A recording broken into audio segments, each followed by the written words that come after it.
ഇതിനിപ്പം ഞാൻ മാത്രമേ ഉള്ളൂ എന്നാണ് തോന്നുന്നത് ചെയ്യാൻ. നമ്മൾ ഇൻസ്റ്റഗ്രാമിൽ വൈറലായിക്കൊണ്ടിരിക്കുന്ന വൈറൽ സാൻഡ്വിച്ചിൻ്റെ റെസിപ്പിയാണ് ഇത്.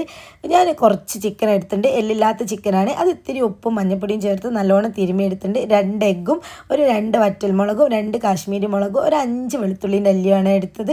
ഇത് നല്ലതുപോലെ ഒരു 8 മിനിറ്റ് ആവി കയറ്റി എടുത്താൽ മതി. ഇതാ നല്ലോണം ചിക്കൻ വെന്തുണ്ട്. ഇനി ഇതാ നമ്മളിതൊന്ന് മയോണൈസ് അടിച്ചെടുക്കുകയാണ്. എഗ്ഗും മുളകും വെളുത്തുള്ളിയും കുറച്ച് ഉപ്പും ലേശം വിനാഗിരിയും ചേർത്ത് നല്ലതുപോലെ ഒന്ന് അടിച്ചെടുത്തോളൂ കേട്ടോ.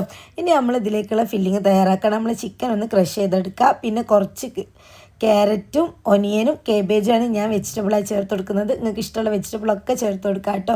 പിന്നെ ഈ മയോണൈസും കൂടെ ചേർത്തിട്ട് നല്ലോണം ഒന്ന് മിക്സ് ആക്കിക്കോളി. പിന്നെ ഈ വെജിറ്റബിളിലേക്ക് വേണ്ട ഉപ്പും കൂടെ നമ്മൾ ചേർത്ത് കൊടുക്കണേ. കുരുമുളക് പൊടി ചേർത്ത് കൊടുക്കുന്നവർക്ക് അതും ചേർത്ത് കൊടുക്കുക കേട്ടോ. അതായത് നമ്മൾ ബ്രെഡിൽ വെച്ച് നല്ലോണം ഒന്ന് ഫില്ല് ചെയ്യുന്നുണ്ട്. ഞാനൊരു കഷ്ണം ചീസ് എടുത്തിട്ട് നല്ലോണം ഒന്ന് ഗ്രേറ്റ് ചെയ്തിട്ട് കൊടുക്കുന്നുണ്ട്. ചീസ് സ്ലൈസ് ആണ് കയ്യിലുള്ളത് വെച്ചാൽ അതും ചേർത്ത് കൊടുക്കുക, ഇല്ലേലും പ്രശ്നമില്ല കേട്ടോ. ഇനി പാൻ ഒന്ന് നല്ലോണം ചൂടായി വന്നാൽ നല്ലോണം ഒന്ന് തിരിച്ചും മറിച്ചിട്ടിട്ട് നമ്മൾ ബ്രെഡ് ഒന്ന് നെരിച്ചെടുത്താൽ നല്ല ക്രിസ്പി സാൻഡ്വിച്ച് റെഡിയാണ് കേട്ടോ. വളരെ പെട്ടെന്ന് നല്ല ഹെൽത്തി ആയിട്ട് തയ്യാറാക്കാം. നിങ്ങളൊന്ന് തയ്യാറാക്കി നോക്കി കേട്ടോ.